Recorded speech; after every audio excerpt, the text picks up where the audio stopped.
So when both the sleeves are in, you take on the dress, or your customer take on the dress. Because of this primitive cut, or no waist cut, some are calling it, the shoulder seam will not be here, but it will be here, here, here, depending on depending on your breadth width. So in the bottom, your dress will drop like this, unless you do something about that. Unless you have shoulders like this.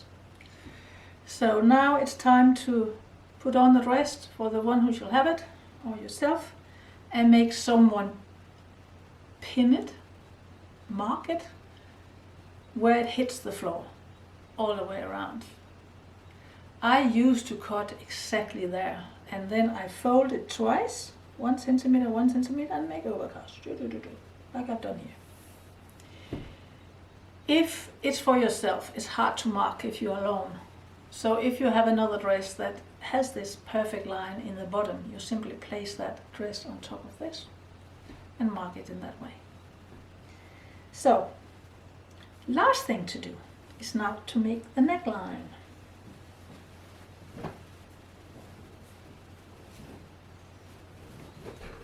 Now it's time to make the neckline finished. There's not found any facing in the textile found from Viking time. I guess it is a little modern thinking also, thinking that the facing is going to be inside. And we know from, for instance, the Bayeux tapestry, that there's a very nice outside facing. It can be another fabric put on the top of it, but then it is on the right side, not on the inside, of course, and it is used as decoration, but of course it also makes the neckline stronger. I do something, I do not, in this one I will not put that decoration on, I will just bend the edge or roll it thin, and in an overcast. In the Serk from the 1800 in Denmark at least, that's found on quite many that they roll it out, not inside again, out. So that will be a tiny little decoration, and that's how I do it, as long as I make dresses without the seam allowance at least. No, the seam allowance, the shoulder seam. So what I do, I start in the neck, and then I roll as little as I can. First I attach the thread.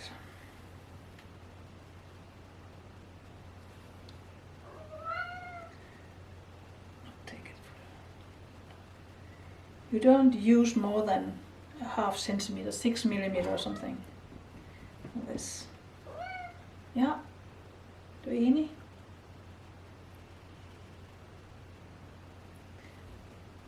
So, this is the right side, so I roll out to the right side. As little as possible.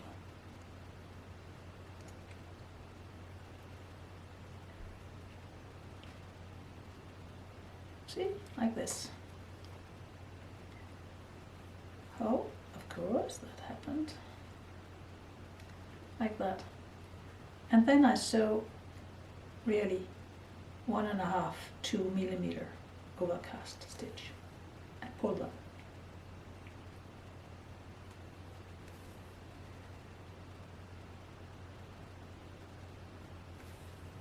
See, so you get this nice little decoration there. Pull quite tight. All the way around. I will show you how I do the split. I do it in the same way, but there's some tricks here and there. So, first, mid back to center front.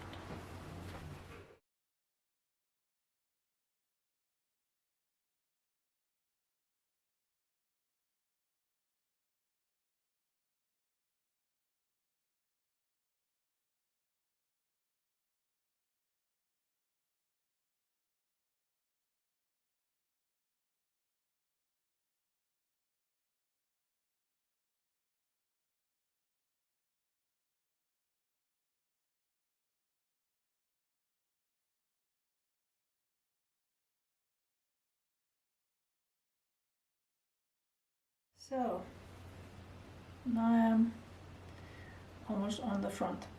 Then you continue almost out to the center front. The reason why I do not go sewing all the way out is it's getting a little more thick then. So I stopped about a half centimeter, 8 millimeters from the center front. And then I take the split and I roll that in. The top you have to fold in. Like so. So you get this little curly thing on the top. Yep. That you fix a few stitches.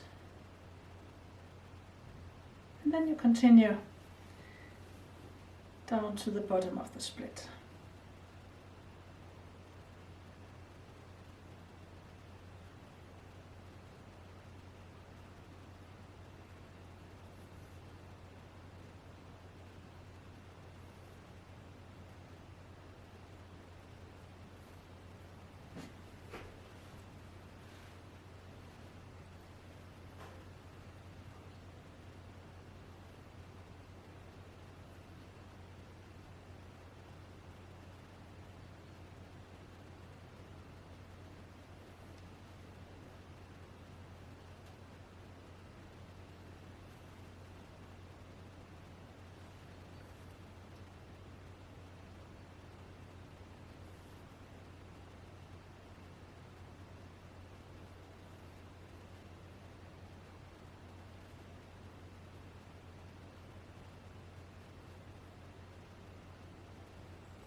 Now when I go near the bottom of the split, I make the row less and less, smaller and smaller.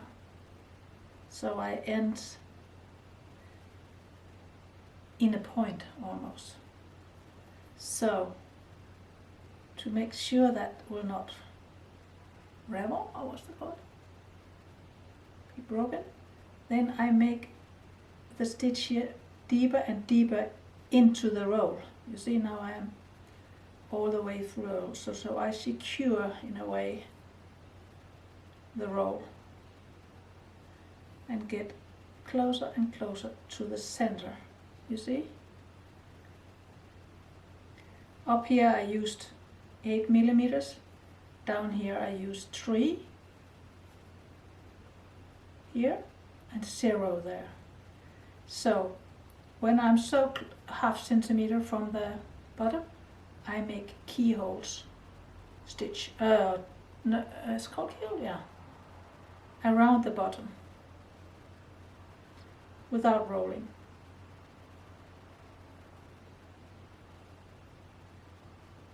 Approximately half a centimeter before and half a centimeter after, and as you see here, 2-3 millimeter into the fabric. Then that will last forever.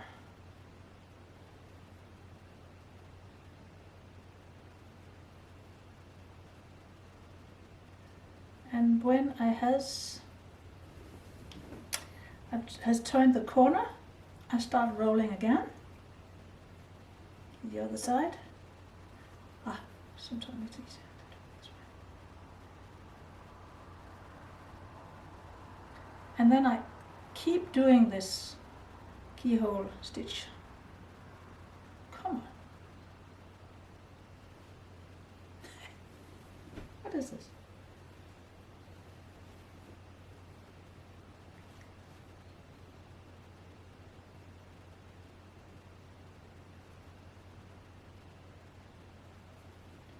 Up till 1/2 centimeter on the other side. And then I'll show you a little thing. Now it's the same, now all the way around. So now before I do the rest, I do make a few stitches across here.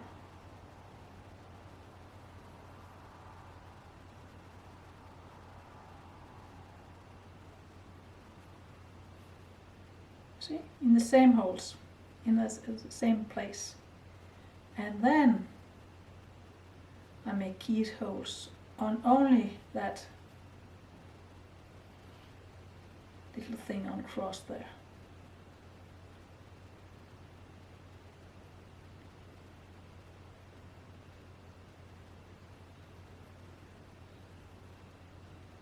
All the way over. Then the split cannot be teared apart. And this little thing are also, it's not found on archaeological because there's not found a textile from Serk in that spot. There would have if there was a jewel on top of it, but there's not. So now you see, I have this little raffinated thing on the top, so you can never rip it. So now it's just to continue the same technique all the way back to the neck, and then you have a shirt, a sack. Serk. Sack.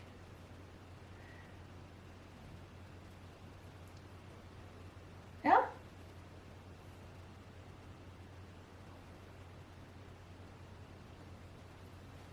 Need a new thread.